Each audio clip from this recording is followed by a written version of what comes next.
Milton Sterling, who sold DVDs and CDs outside a convenience store in Baton Rouge.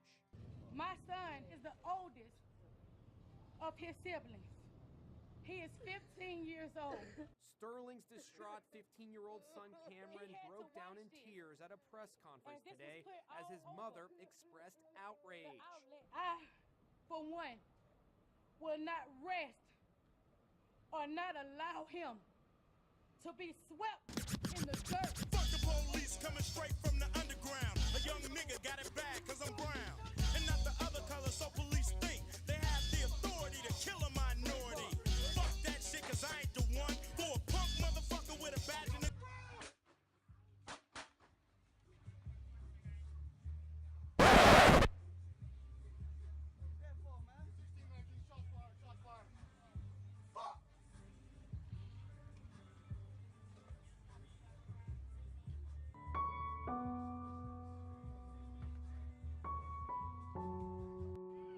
Stay with me. We got pulled over for a busted tail light in the back. And the police just, he's covered. They killed my boyfriend. He's licensed, he's licensed to carry. He was trying to get out his ID and his wallet out his pocket, and he let the officer know that he had a firearm and he was reaching for his wallet, and the officer just shot him in his arm. We're waiting for a back. I will, sir. No worries. I will. Fuck. He just shot his arm off. We got pulled over on Larpener. I told him not to reach for it. I told him to get his hand out.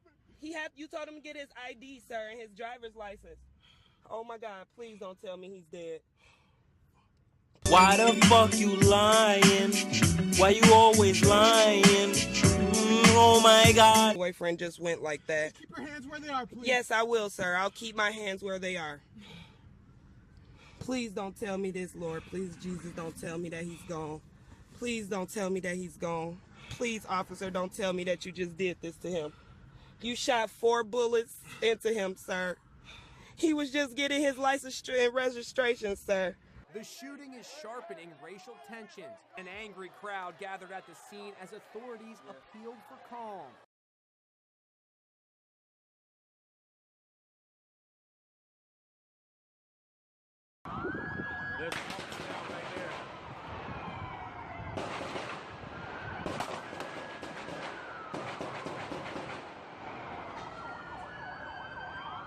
Holy shit.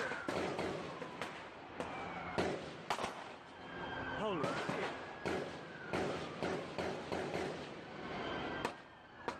He runs to the opposite side. He has on a jacket, has on some light slacks, it appears. There's a trash can there in that pillar. Now he's kind of crouching down behind that. You see the SUV with flashers on. Yes, I see that. And seems to be shooting from a different angle. yes, he's shooting. You can tell. And the person here comes someone running up. Shots are fired. He comes around the pillar. Yes, it's obvious You that stupid. the person who was shot in this instance, there's still shots going on, was unaware that the other person was there at that time.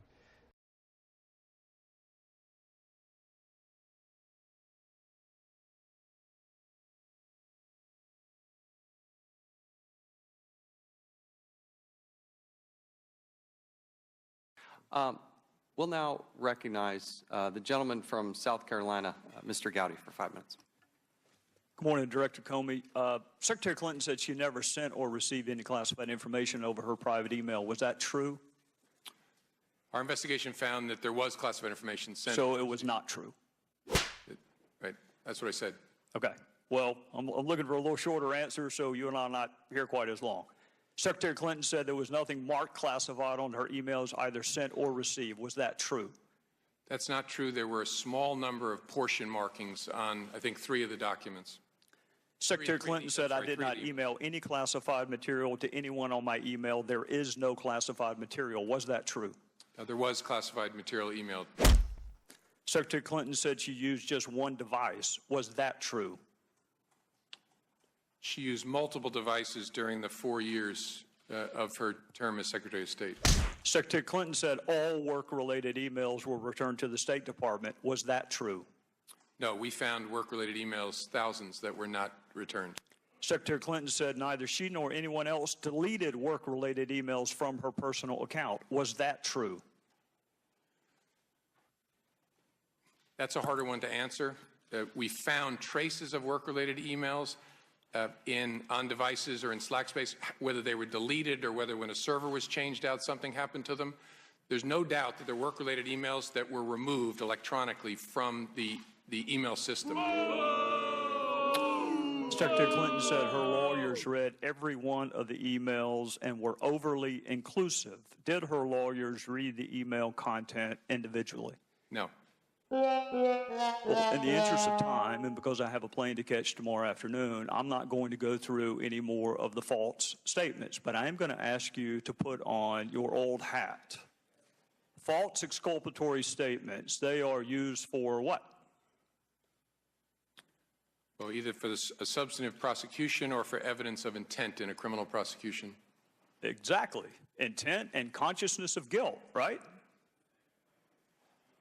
Is that right? Right. Consciousness of guilt and intent. In your old job, you would prove intent, as you just referenced, by showing the jury evidence of a complex scheme that was designed for the very purpose of concealing the public record.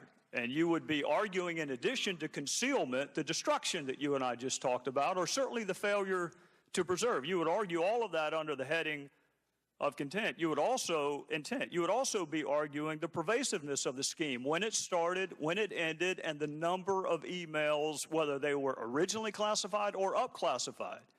You would argue all of that under the heading of intent. You would also probably, under common scheme or plan, argue the burn bags of daily calendar entries or the missing daily calendar entries as a common scheme or plan to conceal. 2 days ago, Director, you said a reasonable person in her position should have known a private email was no place to send and receive classified information. You're right, an average person does know not to do that. This is no average person.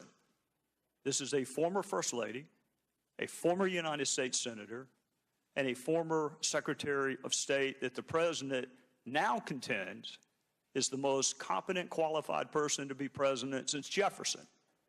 He didn't say that in 2008, but he says it now. She affirmatively rejected efforts to give her a state.gov account. She kept these private emails for almost 2 years and only turned them over to Congress because we found out she had a private email account. So you have a rogue email system set up before she took the oath of office, thousands of what we now know to be classified emails, some of which were classified at the time. One of her more frequent email comrades was in fact hacked, and you don't know whether or not she was. And this scheme took place over a long period of time and resulted in the destruction of public records, and yet you say there is insufficient evidence of intent. You say she was extremely careless, but not intentionally so. You and I both know intent is really difficult to prove. Very rarely do defendants announce, on this date, I intend to break this criminal code section. Just to put everyone on notice, I am going to break the law on this date. It never happens that way. You have to do it with circumstantial evidence. Or if you're Congress and you realize how difficult it is to prove specific intent, you will formulate a statute that allows for gross negligence. My time is out, but this is really important. You mentioned there's no precedent for criminal prosecution. My fear is there still isn't. There's nothing to keep a future Secretary of State or President from this exact same email scheme or their staff. And my real fear is this. It's what the chairman touched upon. This double-track justice system that is rightly or wrongly perceived in this country. That if you are a private in the Army and you email yourself classified information, you will be kicked out. But if you are Hillary Clinton and you seek a promotion to Commander-in-Chief, you will not be. It's the motherfucking Eagle Double G. Snoop Dogg. You know I'm mobbing with the D.R.E.